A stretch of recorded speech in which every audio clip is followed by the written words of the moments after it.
ઈશ્વર.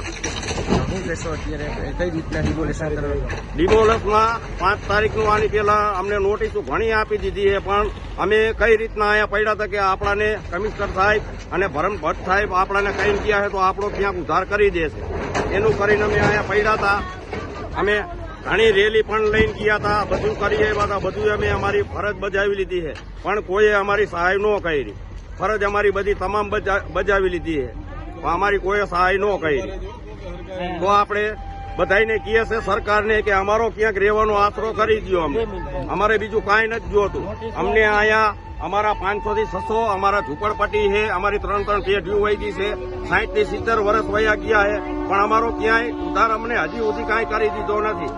અમારા તાલુકાના હજારો ઉપર મત લઈ જાય છે, કોંગ્રેસ લઈ જાય છે, ભાજપ લઈ જાય છે, પણ આ 60 થી 70 વર્ષની અંદરમાં કોઈ દી અમારે ક્યાંય પાણીનું સેટિંગ ન કર્યું, લાઇટનું સેટિંગ ન કરી દીધું.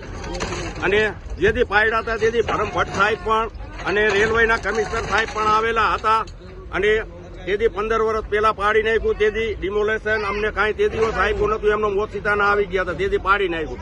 પછી ભરત ભટ્ટ સાહેબ પણ આવેલા હતા, કમિશનર સાહેબ રેલવેના આવેલા હતા, અને તેથી અમારો બધાનો આ 500 થી 600 ઝૂંપડપટ્ટીનો ત્રાસ જોઈને એમને બે લખાણ કર્યું કે જ્યાં સુધી હવે આપણે અમને 25 ચોરસ ક્યાંય જગ્યા ન આપીએ ત્યાં સુધી અમને આ લોકોને અહીંથી હટાવવાના નહીં આવે, એવું લખાણ પણ એમને બે કરેલું છે. અમારી પાસે હજી છાપા પણ પડ્યા છે.